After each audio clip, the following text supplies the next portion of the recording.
क्या होगा अगर लोगों द्वारा आपको गंभीरता से न लेने का कारण आपके टैलेंट, इंटेलिजेंस या मेहनत से नहीं, बल्कि इस बात से जुड़ा हो कि आप कितनी आसानी से रिएक्ट करते हैं, आप कितनी बार खुद को एक्सप्लेन करते हैं और आप दूसरों के अप्रूवल पर कितना निर्भर रहते हैं। एक ऐसी दुनिया में जहां हर कोई दिखने, सुने जाने और वैलिडेट होने की कोशिश कर रहा है, वहां असली पावर लगभग अदृश्य हो गई है।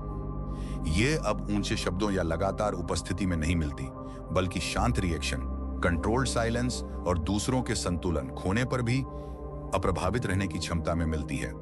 सबसे पावरफुल लोग वे नहीं होते जो सबसे ज्यादा बात करते हैं, बल्कि वे होते हैं जो इरादे के साथ बोलते हैं, बिना किसी अनाउंसमेंट के काम करते हैं और अटेंशन या ओपिनियन की परवाह किए बिना स्थिर रहते हैं। और एक बार जब आप इन 7 स्टोइक आदतों को समझ लेते हैं, तो आप ताकतवर दिखने की चाहत छोड़ देते हैं, क्योंकि आप स्वाभाविक रूप से वह बन जाते हैं। पॉइंट नंबर 1, कम बोलने और ज्यादा ऑब्जर्व करने की आदत में महारत हासिल करें।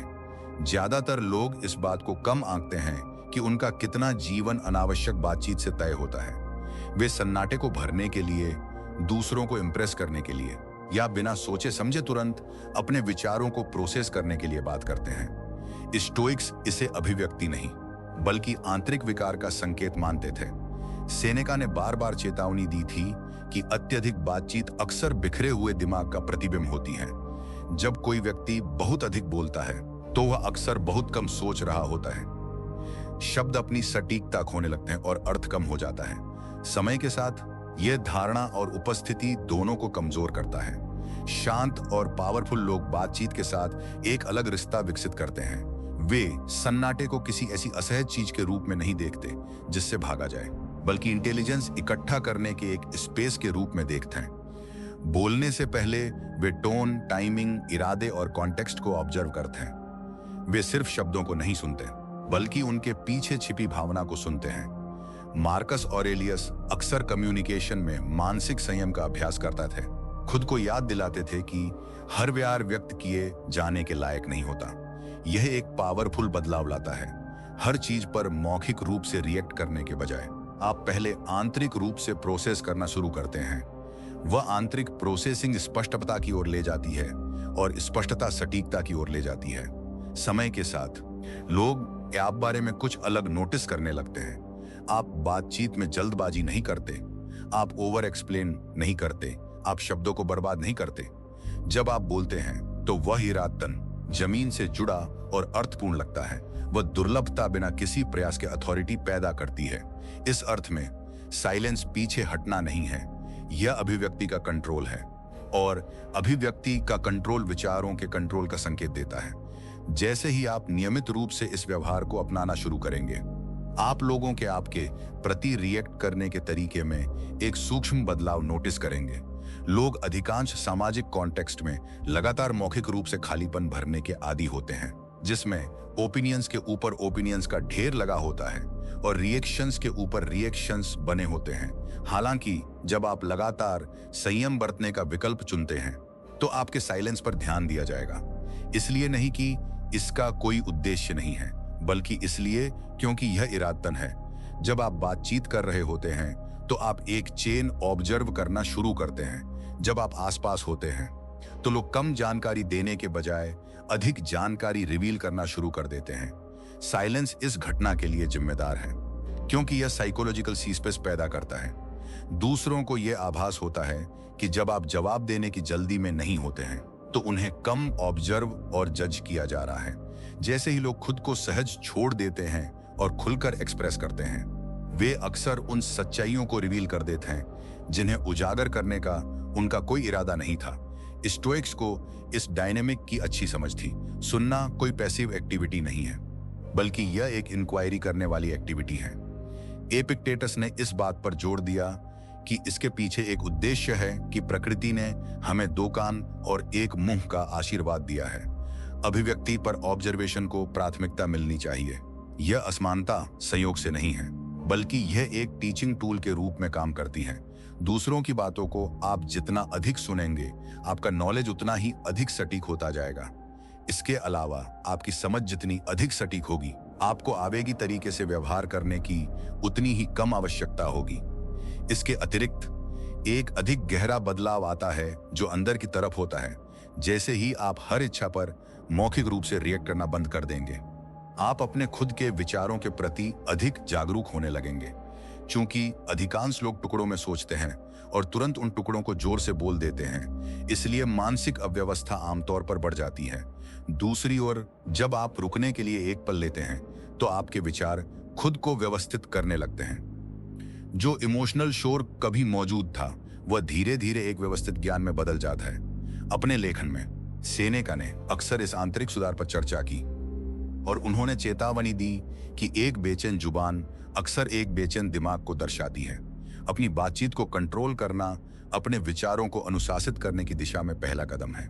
इसके अलावा जब किसी की मानसिक प्रक्रिया अनुशासित होती है तो निर्णय लेने की क्षमता अधिक विवेकपूर्ण, शांत और स्ट्रेटेजिक हो जाती है। यह अभ्यास समय के साथ अन्य लोगों की नजरों में आपके लिए एक नई पहचान बनाना शुरू कर देगा। अब ऐसा नहीं है कि लोग आपको किसी ऐसे व्यक्ति के रूप में देखते हैं जो हर चीज पर रिएक्ट करता है, बल्कि वे आपको किसी ऐसे व्यक्ति के रूप में देखते हैं जो रिस्पॉन्ड करने से पहले इवेल्युएट करता है। अपने आप में यह समाज के डायनेमिक्स को बदल देता है। ऐसा इसलिए नहीं है कि आप डरावने हैं कि लोग आपके आसपास होने पर अपने शब्दों के प्रति अधिक सावधान हो जाते हैं, बल्कि ऐसा इसलिए है क्योंकि आप एक कंट्रोल तरीके से पूरी तरह से अपठनीय हैं। इस अनुभव के परिणाम स्वरूप दबी हुई अथॉरिटी का एक माहौल पैदा होता है। बातचीत के दौरान आप अब स्पेस के लिए एक दूसरे से कंपटीशन नहीं कर रहे हैं। आप अपनी प्रतिभा या अपनी श्रेष्ठता साबित करने का प्रयास नहीं कर रहे हैं। दूसरी ओर, आपकी उपस्थिति का वजन होता है क्योंकि यह उन अभिव्यक्तियों से कम नहीं होती जो बिना किसी आवश्यकता के हैं। और एक ऐसी दुनिया में जहां अधिकांश लोग ओवर एक्सपोज्ड और ओवर एक्सप्रेसिव हैं, संयम डिफरेंशिएशन का एक रूप बन जाता है। इस आदत की प्रभावशीलता उन स्थितियों में भी साबित होती है जहां असहमति होती है। जब अन्य लोग अधिक परेशान या मौखिक रूप से आक्रामक हो जाते हैं तो आप जवाब देने से पहले स्थिति को पूरी तरह से समझने के लिए पर्याप्त समय तक शांत रहना चुनते हैं। यह आमतौर पर बिना किसी टकराव के तनाव को कम करता है। जब उचित रूप से उपयोग किया जाता है तो साइलेंस संघर्ष को नहीं रोकता है, बल्कि यह उस रास्ते को गवर्न करता है जो संघर्ष लेता है। जब लीडरशिप की बात आती है तो मार्कस ऑरेलियस ने इस तरह के संयम का प्रदर्शन किया, विशेष रूप से राजनीतिक उथल-पुथल के समय में। वह जानते थे कि एक जल्दबाजी में दिया गया जवाब अक्सर अनुचित तनाव का कारण बनता है, लेकिन एक सोच समझकर दिया गया रिस्पॉन्स स्पष्टता और अथॉरिटी दोनों को बनाए रखता है। यह धारणा आज की दुनिया में भी लागू होती है, चाहे वह पर्सनल कॉन्टेक्स्ट, रिलेशनशिप या संघर्षों के समाधान के संदर्भ में हो। कुछ समय बाद आपको इस बात का एहसास होगा कि साइलेंस शब्दों के बीच की एक खाली स्थिति नहीं है। फाउंडेशन वही है जो शब्दों को उनका अर्थ देता है। इसलिए यह बहुत महत्वपूर्ण है। स्थिरता की कमी कम्युनिकेशन को कोलाहल में बदल देती है। जब साइलेंस होता है तो बातचीत पावर में बदल जाती है। आपके द्वारा प्रदर्शित किया जाने वाला कंट्रास्ट कुछ ऐसा है जिसे लोग याद रखते हैं, खासकर जब वे इसका अक्सर सामना करते हैं। इसलिए नहीं कि आप सबसे ज्यादा मुखर थे, बल्कि इसलिए क्योंकि आपके दांत द्वारा व्यक्त करने के लिए चुने गए शब्द महत्वपूर्ण थे।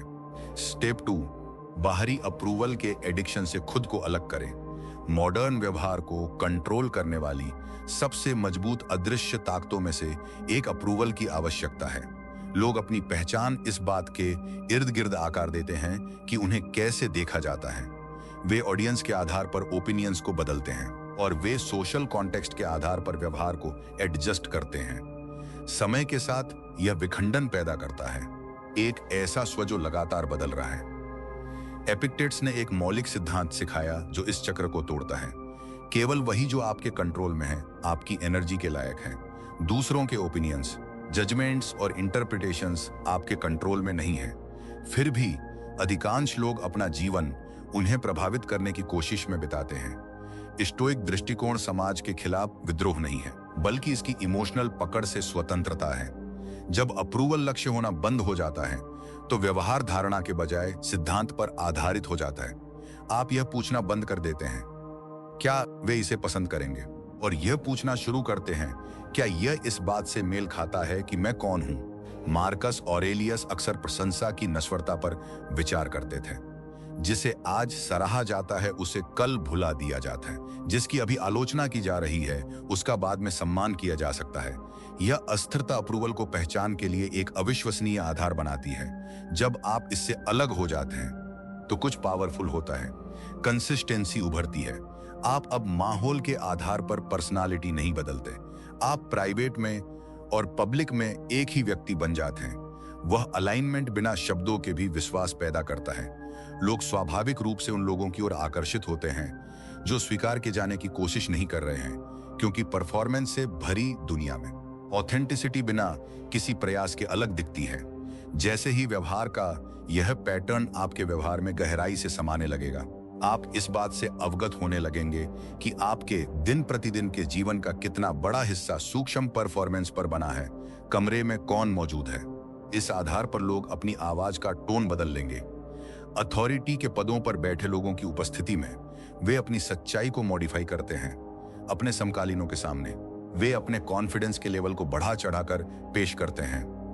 अजनबियों के सामने वे अपनी असुरक्षा को छुपाने की कोशिश करते हैं। इससे यह बिल्कुल स्पष्ट हो जाता है कि अधिकांश सामाजिक व्यवहार वास्तविक अभिव्यक्ति नहीं है, बल्कि स्वीकृति के लिए जानबूझकर किया गया मॉडिफिकेशन है। स्टोइक्स इसे एक ऐसी स्थिति कहेंगे जिसमें आंतरिक विभाजन होता है। जब आप अपने साथ होते हैं तो आपके पास खुद का एक वर्जन होता है, और जब आपको ऑब्जर्व किया जाता है तो आप खुद का एक अलग रूप प्रकट करते हैं। इस विखंडन के परिणाम स्वरूप स्थिरता धीरे धीरे खो जाती है, क्योंकि कोई सेंट्रलाइज्ड आइडेंटिफिकेशन कोर नहीं बचता है। दूसरी ओर पहचान रिएक्टिव हो जाती है और बाहरी दुनिया के फीडबैक से लगातार बदलती रहती है। सेनेका ने सामान्य आबादी के ओपिनियन के अनुसार जीने के खतरे के बारे में लिखते समय इस स्थिति के बारे में अप्रत्यक्ष रूप से एक चेतावनी जारी की थी। उनके लिए यह स्पष्ट था कि एक दिमाग जो हमेशा अप्रूवल की तलाश में रहता है, वह अंततः स्थिर रहने की अपनी क्षमता खो देगा। दिशा को परिभाषित करने का उद्देश्य इस बात पर निर्भर हो जाता है कि अपलॉज, करेक्शन या अफर्मेशन दिया जा रहा है। स्वीकार किए जाने की आवश्यकता से अलग होने का मतलब यह नहीं है कि आप अन्य लोगों के प्रति उदासीन हो जाते हैं। यह इंगित करता है कि अब आप अपनी वर्थ की भावना को आउटसोर्स नहीं करेंगे। आप दूसरों के रिएक्शंस पर रिएक्ट करने के बजाय अपने खुद के आंतरिक आदर्शों के आधार पर काम करना शुरू करते हैं। बदलती परिस्थितियों के परिणाम स्वरूप जिस तरह से आप दुनिया में यात्रा करते हैं वह पूरी तरह से बदल जाता है। शुरुआत में इस तरह की ऑटोनॉमी का अनुभव करना परेशान करने वाला होता है। यह संभव है कि यदि आप स्वीकार किए जाने के लिए खुद को मॉडिफाई करना बंद कर देते हैं तो आपको अन्य लोगों से रेजिस्टेंस का सामना करना पड़े। यह संभव है कि जो लोग आपकी एडेप्टेबिलिटी के आदी हैं वे आपकी कंसिस्टेंसी को समीपता की कमी या अहंकार के रूप में भी देखें, लेकिन वास्तव में इस बात के अलावा कुछ नहीं बदला है कि आपने परफॉर्म करने से इनकार कर दिया है। एपिक्टेट्स की शिक्षाएं बताती हैं कि स्वतंत्रता दूसरों से वह प्राप्त करने की क्षमता नहीं है जो कोई चाहता है, बल्कि उन चीजों से अप्रभावित रहने की क्षमता है जिन्हें कोई कंट्रोल करने में असमर्थ है। इस वजह से जब आप इसे इंटरनलाइज करते हैं तो अप्रूवल का इमोशनल वजन कम हो जाता है। प्रशंसा अब आत्म मूल्य का स्रोत नहीं रह जाती है। अब आप आलोचना से निराश नहीं होंगे। दोनों ही किसी की पहचान को परिभाषित करने वाले कारकों के बजाय बाहरी दुनिया का शोर बन जाते हैं। जैसे जैसे इस सोच की ताकत बढ़ती है, एक अधिक गहरा साइकोलॉजिकल बदलाव होता है। आप अपने द्वारा लिए जाने वाले निर्णयों की क्वालिटी में सुधार करना शुरू करते हैं। इस स्थिति में कम झिझक, कम सेकंड गेसिंग और जो सही है और जो स्वीकार किया जाएगा उसके बीच कम आंतरिक बातचीत होती है। दोनों अब एक दूसरे के साथ कंपटीशन में नहीं है। अब केवल सिद्धांत बचा है। आपकी उपस्थिति पर इस स्पष्टता का एक प्रत्यक्ष प्रभाव पड़ता है। लोग यह आभास पाने लगते हैं कि आप दूसरों से आसानी से प्रभावित नहीं होते हैं। जब आप बात करते हैं या कोई काम करते हैं तो आप कम्युनिटी के अन्य लोगों से लगातार अप्रूवल की तलाश नहीं कर रहे होते हैं। आप किसी ऐसी चीज में गहराई से जुड़े होते हैं जो आपके भीतर है, कुछ ऐसा जो आपको स्थिर रखता है। एक ऐसी दुनिया में जो पूरी तरह से रिएक्टिव है, वहां स्थिरता की उपस्थिति इतनी दुर्लभ है कि वह तुरंत ध्यान आकर्षित करती है। मार्कस ऑरेलियस अक्सर खुद को याद दिलाते थे कि दूसरों का जजमेंट क्षणभंगुर और असंगत होता है। एक पल में आपकी प्रशंसा की जाती है और अगले ही पल आपको नजरअंदाज कर दिया जाता है। एक ग्रुप द्वारा आपकी तारीफ की जाती है जबकि दूसरे ग्रुप द्वारा आपकी उपेक्षा की जाती है। यदि किसी की पहचान इस तरह की अस्थिरता पर निर्भर है तो शांति प्राप्त करना कठिन है। दूसरी ओर डिटैचमेंट के परिणाम स्वरूप उपस्थिति का एक अलग रूप उभरता है। जब भी आप किसी नए माहौल में प्रवेश करते हैं तो आप उस माहौल के साथ अपनी पहचान का सौदा करना बंद कर देते हैं। दूसरी ओर आप हर संभव जगह एक ही आंतरिक मानक का पालन करते हैं। इसके परिणाम स्वरूप एक कोहेरेंस पैदा होता है। आपके कार्य, शब्द और व्यवहार बिना किसी प्रयास के एक कतार में आने लगते हैं। कुछ समय बीत जाने के बाद लोग आप पर अधिक भरोसा करना शुरू कर देंगे, इसलिए नहीं कि आप उनका भरोसा जीतने की कोशिश कर रहे हैं, बल्कि इसलिए क्योंकि आप विश्वसनीय हैं। वे इस बात से वाकिफ होते हैं कि उन्होंने आपसे क्या उम्मीद की थी।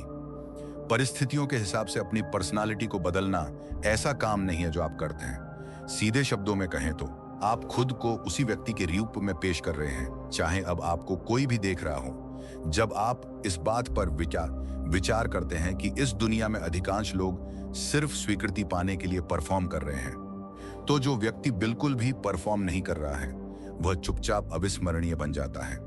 स्टेप 3, इमोशनल रिएक्शन के बजाय इमोशनल रेस्टोरेंट में महारत हासिल करें। भावनाएं अपने आप में कमजोरियां नहीं हैं, उन पर कंट्रोल की कमी से कमजोरी शुरू होती है। स्टोइक्स ने कभी भी भावनाओं को दबाने की वकालत नहीं की, उन्होंने इमोशनल गवर्नेंस की वकालत की।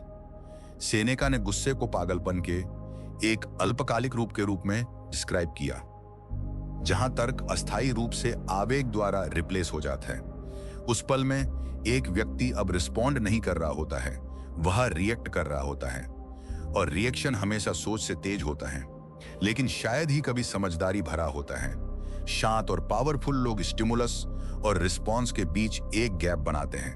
वह गैप फिजिकल नहीं होता, वह मानसिक अनुशासन है। उस गैप में चॉइस छिपी होती है। आप तुरंत रिएक्ट कर सकते हैं या आप रिस्पॉन्ड करने से पहले इंटरप्रेट कर सकते हैं। मार्कस ऑरेलियस ने खुद को घटनाओं को तब तक न्यूट्रल देखने के लिए ट्रेन किया जब तक कि दिमाग उन्हें कोई अर्थ ना दे दे। यह रिफ्रेमिंग ऑटोमेटिक इमोशनल एस्केलेशन को हटा देती है। एक अपमान जानकारी बन जाता है, एक चुनौती कॉन्टेक्स्ट बन जाता है, एक संघर्ष ऑब्जर्वेशन बन जाता है। अभ्यास के साथ इमोशनल कंट्रोल व्यवहार में दिखने लगता है। आप बहसों में जल्दबाजी नहीं करते, आप तनाव को नहीं बढ़ाते, आप अस्थायी भावनाओं को स्थायी कार्यों को डिक्टेट करने की अनुमति नहीं देते। इसके बजाय आपके रिस्पॉन्स नपे तुले, सोचे समझे और शांत हो जाते हैं।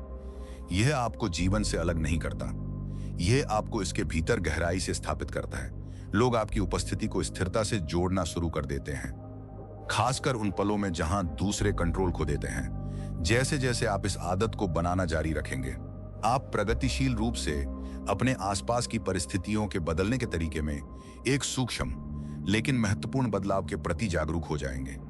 उन अन्य लोगों के विपरीत जो तुरंत गुस्से, जलन, उत्तेजना और डर जैसी इमोशनल धाराओं में खिंचे चले जाते हैं, आप उस पल की तत्काल तीव्रता से एक छोटा सा फासला बनाए रखने में सक्षम होते हैं। जो ऑब्जर्वेंट है फिर भी किसी भी स्तर पर डिस्कनेक्टेड नहीं है। इस करीबी समीपता के कारण आप उन पैटर्न्स को पहचानने में सक्षम होते हैं जिन्हें अन्य लोग तब नोटिस करने में विफल रहते हैं जब वे अभी भी अपने रिएक्शन में फंसे होते हैं। अधिकांश टकराव उन लोगों के कारण होते हैं जो वास्तव में सामने मौजूद अवसर पर रिस्पॉन्ड नहीं कर रहे होते हैं। वे उन भावनाओं पर रिएक्ट कर रहे होते हैं जो अतीत से इकट्ठी हुई हैं, जिनमें अतीत की बहसबाजी, वे परेशानियां जिनका समाधान नहीं हुआ है, ईगो के जख्म और पहले से बनी धारणाएं शामिल हैं। जब इमोशनल रिएक्शंस की बात आती है तो स्टोइक्स को एहसास हुआ कि वे शायद ही कभी खुद परिस्थिति के बारे में होते हैं, बल्कि वे इस बारे में होते हैं कि कोई उस स्थिति को कैसे इंटरप्रेट करता है। वृत्ति के विपरीत इंटरप्रिटेशन कुछ ऐसा है जिसे ट्रेन किया जा सकता है। इस विसंगति को एपिक्टेट्स द्वारा तब प्रकाश में लाया गया जब उन्होंने कहा कि ये खुद घटनाएं नहीं हैं जो लोगों को असहज महसूस कराती हैं, बल्कि उन परिस्थितियों का इंटरप्रिटेशन है। जैसे ही आप इस दृष्टिकोण को लगातार लागू करना शुरू करेंगे, आप इमोशनल आवेगों के साथ ऐसा व्यवहार करना बंद कर देंगे जैसे कि वे सच्चाई से आए हों।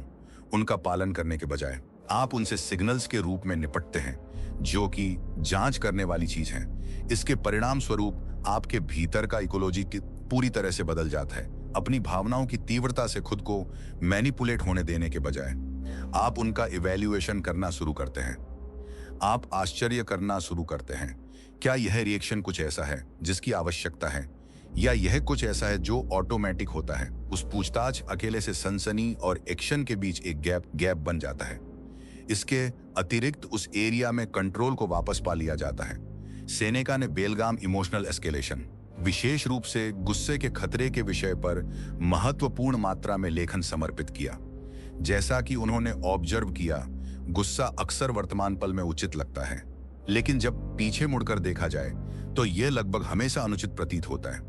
यह शुरुआत में ही होता है कि जो लोग चुपचाप पावरफुल होते हैं वे इस पैटर्न का पता लगाना सीख जाते हैं। वे एक कदम पीछे हटाने से पहले गुस्से के पूरी तरह से विकसित होने का इंतजार नहीं करते, बल्कि वे इसे खुद को विकसित करने की शुरुआत करने से पहले ही रोक देते हैं। इस अभ्यास के परिणाम स्वरूप समय के साथ आपके तौर तरीकों में एक स्पष्ट बदलाव आएगा। अचानक आप अब आसानी से उकसाए नहीं जाते। ऐसी परिस्थितियां जो अतीत में आपको तुरंत इमोशनल रूप से रिएक्ट करने के लिए प्रेरित करती थी, अब बिना कोई व्यवधान पैदा किए आपके भीतर से गुजर जाती हैं। यह तथ्य कि आप कुछ भी व्यक्त करने से पहले अधिक जानकारी प्रोसेस कर रहे हैं, यह इंगित नहीं करता कि आप कम महसूस कर रहे हैं। लोग इस अंतर पर ध्यान देना शुरू कर रहे हैं। यह आप नहीं हैं जो बातचीत में तनाव बढ़ाने के लिए जिम्मेदार हैं। यह आप नहीं है जो इमोशनल वॉल्यूम को बढ़ाते हैं जब आप किसी से असहमत होते हैं।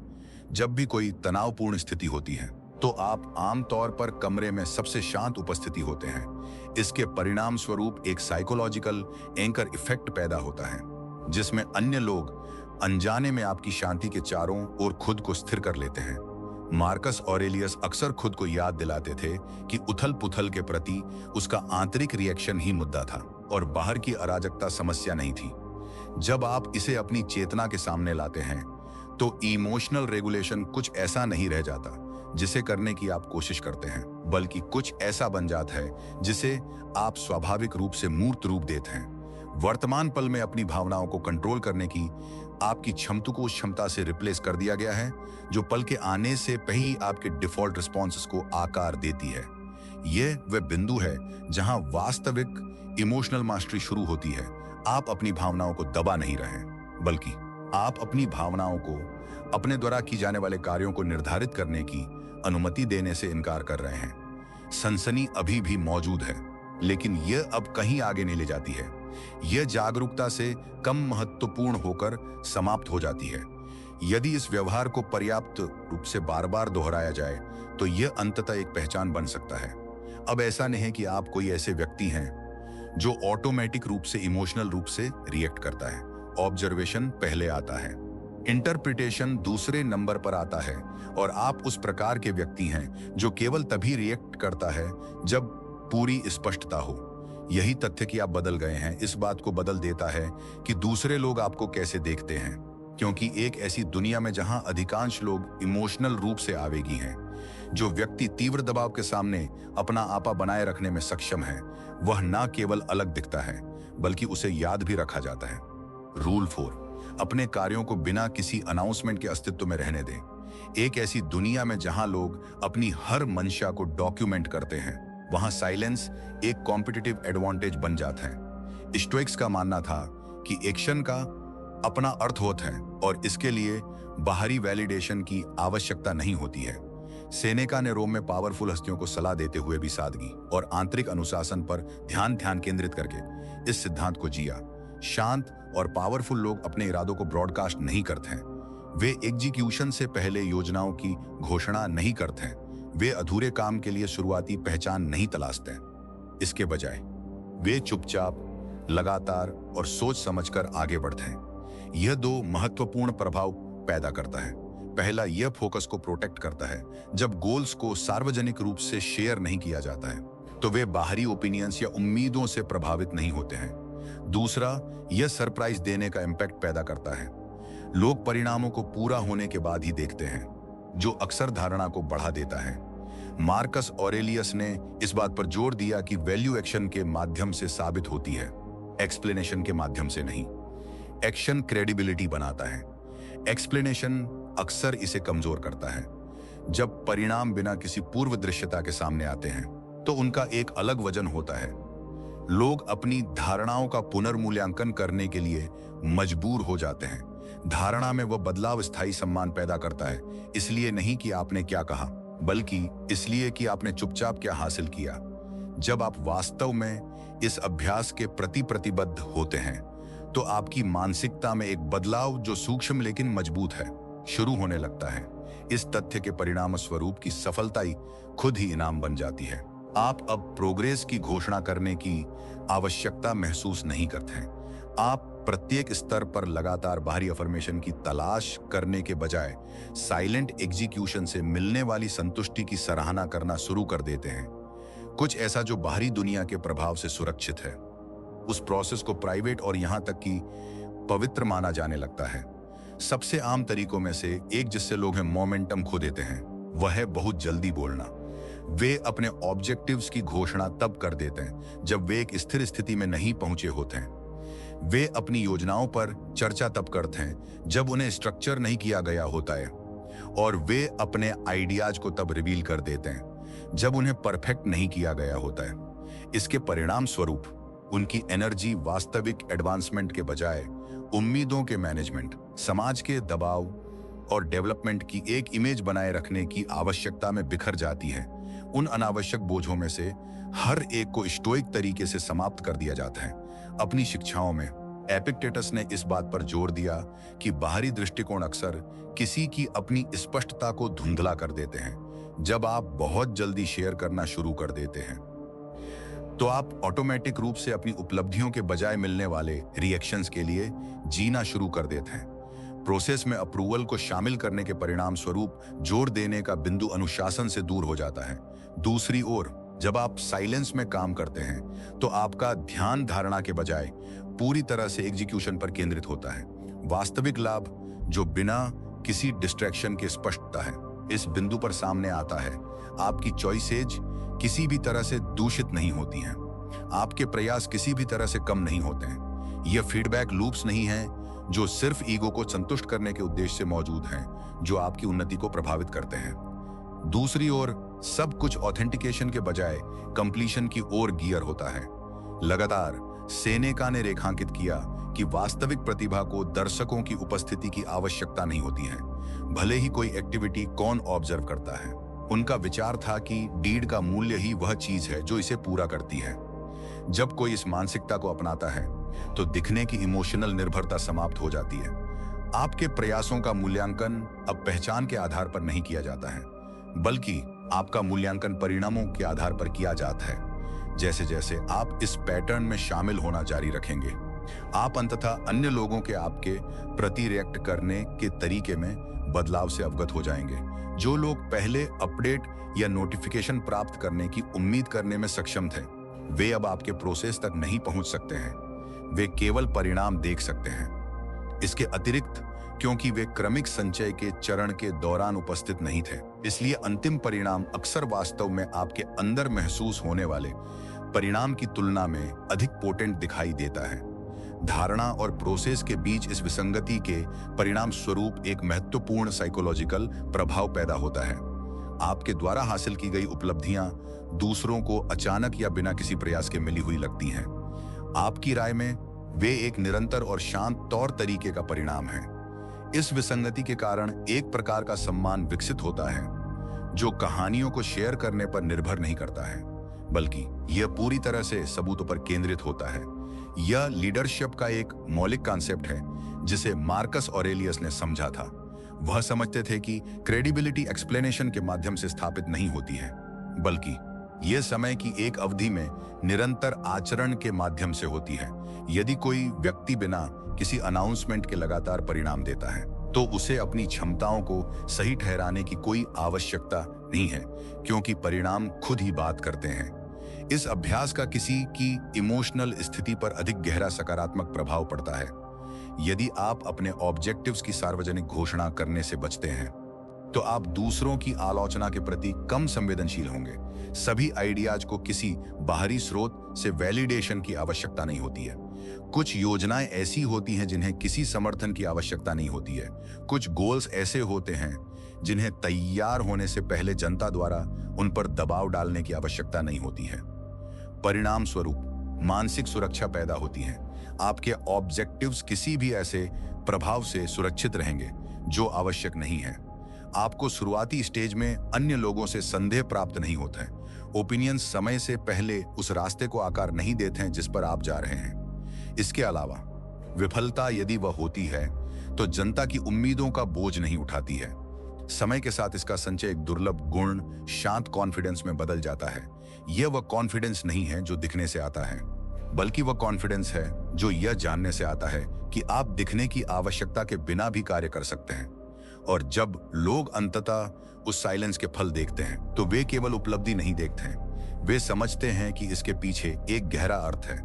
इस तथ्य के कारण कि वे वाकिफ हैं, भले ही उनके पास पूरी जानकारी ना हो, कि जो कुछ वे देख रहे हैं वह बिना किसी शोर के, बिना किसी कन्फर्मेशन के और बिना किसी रुकावट के बनाया गया था।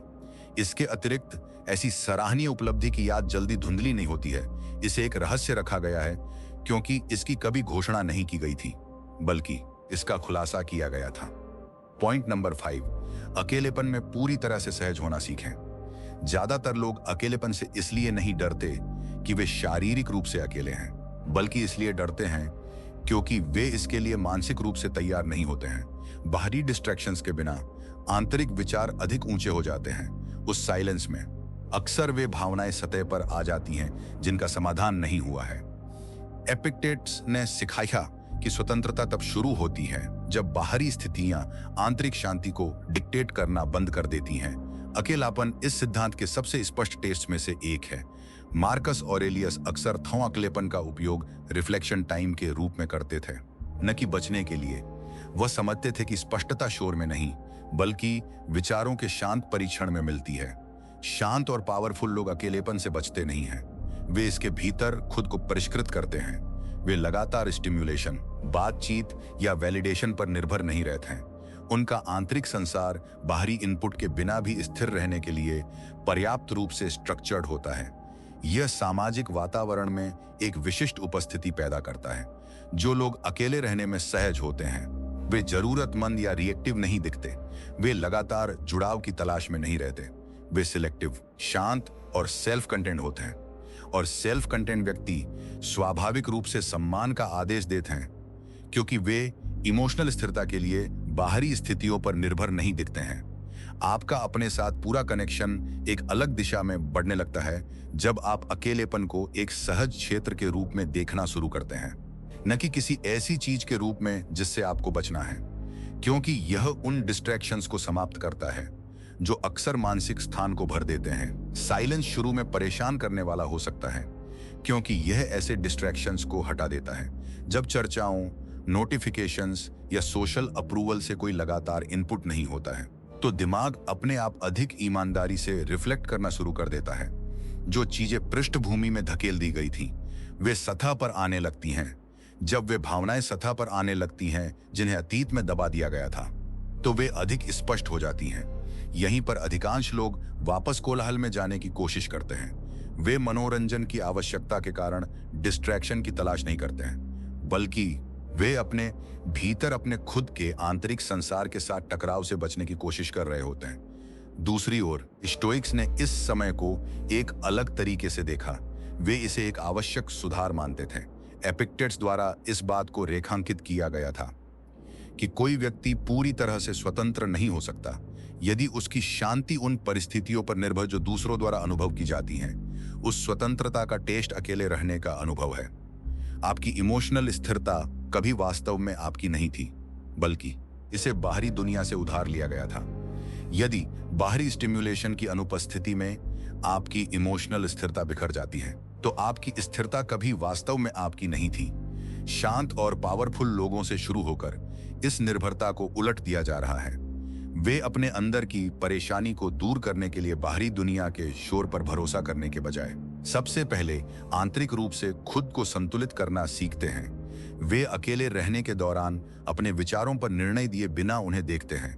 वे मानसिक प्रक्रियाओं को बिना तुरंत रिएक्ट किए या स्थितियों से भागने में सक्षम हुए खुद को प्रकट करने की अनुमति देते हैं। सेनेका ने अक्सर आंतरिक रूप से मुड़ने के महत्व के बारे में बात की, समाज के प्रभाव से बचने के साधन के रूप में नहीं, बल्कि बाहरी दुनिया से दिमाग को मजबूत करने की एक विधि के रूप में।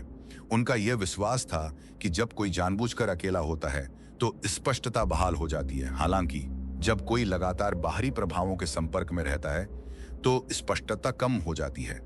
जब कोई व्यक्ति अकेला होता है तो उसके विचार अब इस बात से प्रभावित नहीं होते कि वे दूसरों को कैसे दिखाई देते हैं। इसके बजाय वे अधिक ईमानदार हो जाते हैं। जब यह अभ्यास आगे विकसित होता है तो अकेलापन किसी परेशान करने वाली चीज से बदलकर किसी फायदेमंद चीज में बदल जाता है।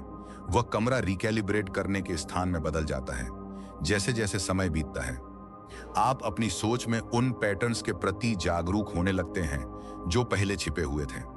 ऑब्जर्व करें कि आपकी भावनाएं आपके खुद के आंतरिक तर्क के बजाय बाहरी कारकों से कितनी बार प्रभावित होती हैं। इस जागरूकता के परिणाम स्वरूप आप आवश्यक एडजस्टमेंट्स करने में सक्षम होंगे।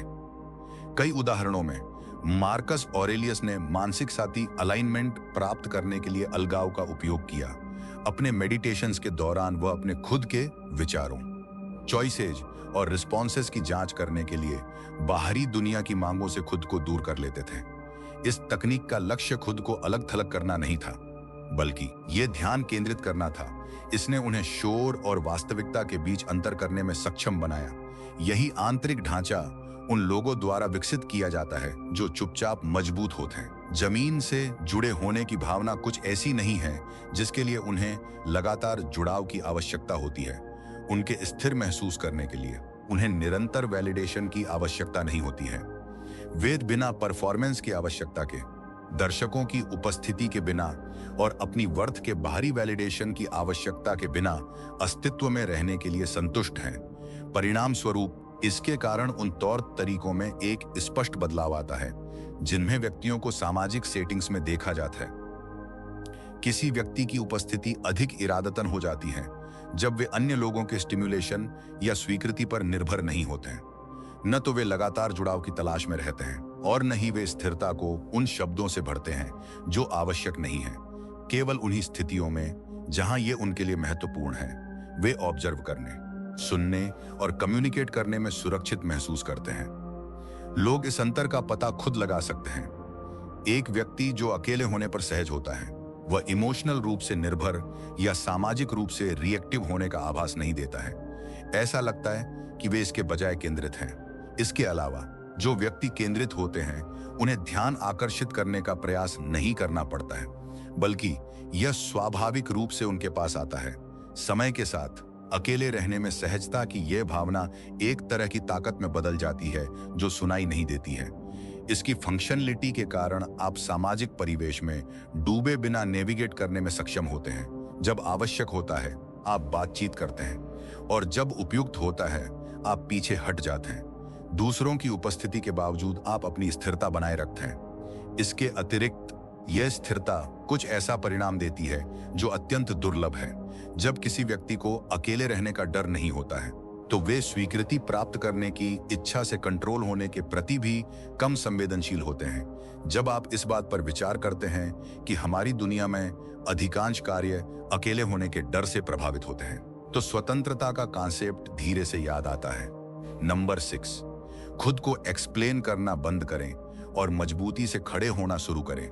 कमजोरी के सबसे सूक्ष्म रूपों में से एक ओवर एक्सप्लेनेशन है। लोग अक्सर मानते हैं कि यदि वे खुद को पर्याप्त रूप से एक्सप्लेन करते हैं तो उन्हें समझा जाएगा, स्वीकार किया जाएगा या वैलिडेट किया जाएगा। लेकिन अत्यधिक एक्सप्लेनेशन अक्सर विपरीत प्रभाव डालता है। यह अनावश्यक जजमेंट को आमंत्रित करता है। सेनेका का मानना था कि बुद्धिमानी को दोहराव के माध्यम से बचाव की आवश्यकता नहीं होती है। जब कोई चीज स्पष्टता पर आधारित होती है तो उसे निरंतर औचित्य की आवश्यकता नहीं होती है। मार्कस ऑरेलियस ने परमिशन के बजाय सिद्धांत के आधार पर काम किया।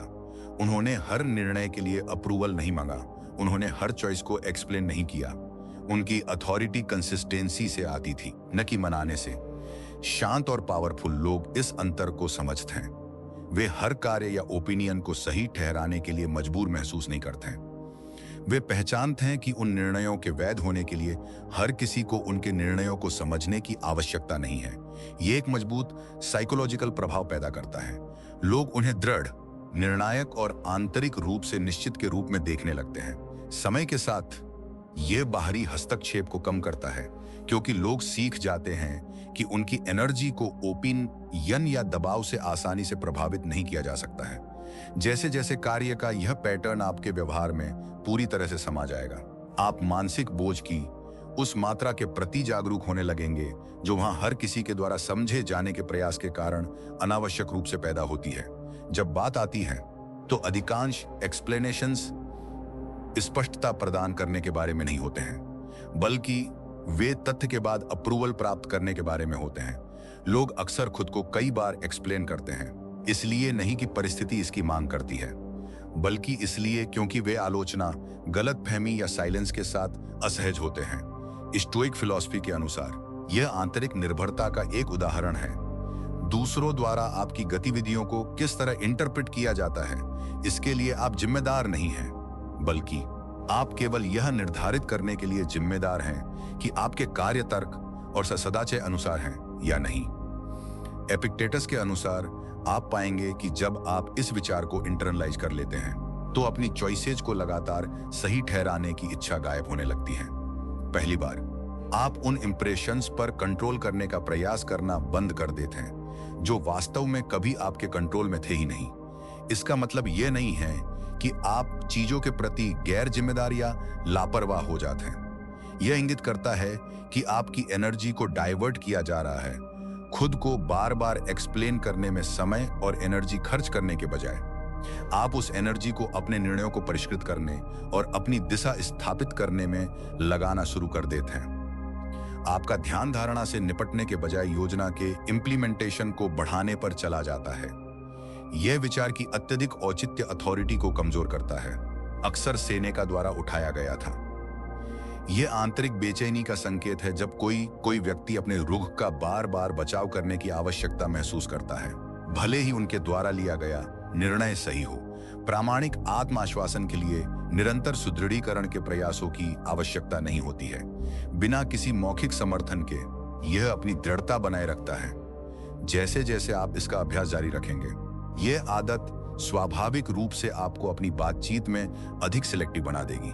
आप यह पहचानना शुरू करते हैं कि स्पष्टीकरण देने की आवश्यकता है और कब यह केवल इमोशनल आश्वासन लेने का एक प्रयास है। हर एक खुद सुधारना आवश्यक नहीं है। सभी एक गलतफहमी को असहमतियों के समाधान तक पहुंचने की आवश्यकता नहीं होते। कुछ विचार ऐसे होते हैं जो रिस्पॉन्स की मांग नहीं करते हैं। इसके परिणाम स्वरूप अन्य लोगों के आपके साथ जुड़ने के तरीके में एक स्पष्ट बदलाव आता है। शुरुआत में ऐसी संभावना है कि कुछ व्यक्ति एक्सप्लेनेशंस के लिए जिद करेंगे, विशेष रूप से यदि वे आपके व्यवहार के लिए औचित्य प्रदान करने के आदी हैं। दूसरी ओर लोग समय के साथ एडजस्ट होने लगते हैं। वे वाकिफ हैं कि अत्यधिक मात्रा में प्रश्न पूछने का परिणाम स्पष्टीकरण की अनंत आपूर्ति में नहीं होता है। इसके विपरीत यह उन रिस्पॉन्सेस की ओर ले जाता है जो मध्यम, दृढ़ और शांत होते हैं। लीडरशिप के इस विचार का उदाहरण मार्कस ऑरेलियस ने प्रस्तुत किया था। उन्होंने बाहरी दुनिया के दबाव के आगे घुटने नहीं टेके और अनावश्यक एक्सप्लेनेशन या इमोशनल रिस्पॉन्स मजबूर करने का प्रयास नहीं किया। सिद्धांतों ने उनके कार्यों के लिए मार्गदर्शक आधार के रूप में काम किया और एक बार जब वे ले लिए गए तो उन्हें और अधिक औचित्य की आवश्यकता नहीं थी। उस कंसिस्टेंसी के परिणाम स्वरूप एक प्रकार की अथॉरिटी का निर्माण हुआ जो मनाने की क्षमता से स्वतंत्र थी। इसके अतिरिक्त एक अधिक गहरा साइकोलॉजिकल बदलाव आता है जो अंदर की तरफ होता है। जब आप चीजों को अत्यधिक विस्तार से डिस्क्राइब करना बंद कर देते हैं तो आप अपने खुद के जजमेंट पर अधिक भरोसा करने लगते हैं। हमें अब ऐसा आभास नहीं होता है कि हर निर्णय कुछ ऐसा है जिसे समाज द्वारा वैलिडेट किया जाना चाहिए। यह इसे कुछ ऐसी चीज में बदल देता है जिसे केवल उसके अपने गुणों के आधार पर आंका जा सकता है। समय के साथ यह आपकी खुद की आंतरिक निश्चितता का निर्माण करेगा। ऐसी निश्चितता होने का परिणाम इमोशनल स्थिरता है। असहमति या गलतफहमी अब आपको अंदर तक आसानी से हिला देने की क्षमता नहीं रखती है, किसी अन्य व्यक्ति की समझने में असमर्थता आपको औचित्य की एक अनंत प्रक्रिया में शामिल होने के लिए मजबूर नहीं करती। आप पूरी तरह से न समझे जाने पर भी अपना आपा बनाए रखते हैं, और यह वह बिंदु है जहां दबी हुई पावर आकार लेना शुरू करती है। लोग यह महसूस करने लगते हैं कि दबाव में होने पर आपका रुख नहीं बदलता है। जब भी आपसे सवाल किया जाता है, आप अत्यधिक मात्रा में एक्सप्लेनेशन नहीं देते हैं। जब आप बातचीत कर रहे होते हैं तो आप केवल खुद को सहज रखने के लिए अपना रुख नहीं बदलते हैं। आपकी कंसिस्टेंसी अटूट है। समय के साथ इसके परिणाम स्वरूप एक मजबूत धारणा का निर्माण होगा। आप कोई ऐसे व्यक्ति हैं जिसे अपनी निश्चितता सुनिश्चित करने के लिए दूसरों की सहायता की आवश्यकता नहीं होती है। केवल यही विशेषता लोगों के आपके साथ बातचीत करने के तरीके को बदल देती है। हालांकि वे आपसे पूछताछ करना जारी रख सकते हैं, लेकिन वे अब यह उम्मीद नहीं करते हैं कि आप एक्सप्लेनेशन के तहत झुकने के लिए तैयार होंगे, क्योंकि एक ऐसा समय आता है जब स्पष्टता प्राप्त करने के बाद साइलेंस समझ तक पहुंचने का प्रयास करने वाले शब्दों की अनंत धारा की तुलना में अधिक पावरफुल हो जाता है। नंबर 7, बिना किसी आंतरिक प्रतिरोध के वास्तविकता को पूरी तरह स्वीकार करें। स्वीकृति सबसे गहरी स्टोइक विधाओं में से एक है। इसका मतलब इस्तीफा या पैसिविटी नहीं है। इसका मतलब वास्तविकता को वैसे ही पहचानना है जैसी वह है, न कि वैसी जैसी उसे होना चाहिए था। मार्कस ऑरेलियस ने बार बार खुद को याद दिलाया कि वास्तविकता का प्रतिरोध ही अनावश्यक पीड़ा की जड़ है। घटनाएं खुद न्यूट्रल होती हैं। पीड़ा तब उत्पन्न होती है जब दिमाग उस चीज का प्रतिरोध करता है जो पहले ही घटित हो चुकी है। सेनेका ने भी इस बात पर जोर दिया कि शांति बाहरी घटनाओं को कंट्रोल करने से नहीं, बल्कि इंटरप्रिटेशन को कंट्रोल करने से पैदा होती है। दो लोग एक ही घटना का अनुभव कर सकते हैं और अपने आंतरिक ढांचे के आधार पर इसे पूरी तरह से अलग तरह से इंटरप्रेट कर सकते हैं। स्टोइक रिस्पॉन्स इनकार या बचाव नहीं है, बल्कि अलाइनमेंट है। जब वास्तविकता को पूरी तरह स्वीकार कर लिया जाता है तो आंतरिक संघर्ष पर एनर्जी अब बर्बाद नहीं होती है। वह एनर्जी अनुकूलन, प्रॉब्लम सॉल्विंग और आगे बढ़ने के लिए उपलब्ध हो जाती है। यह एक ऐसी शांति पैदा करता है जो अत्यंत दुर्लभ है, अनिश्चितता या व्यवधान में भी। शांत और पावरफुल लोग आंतरिक रूप से स्ट्रक्चर्ड रहते हैं।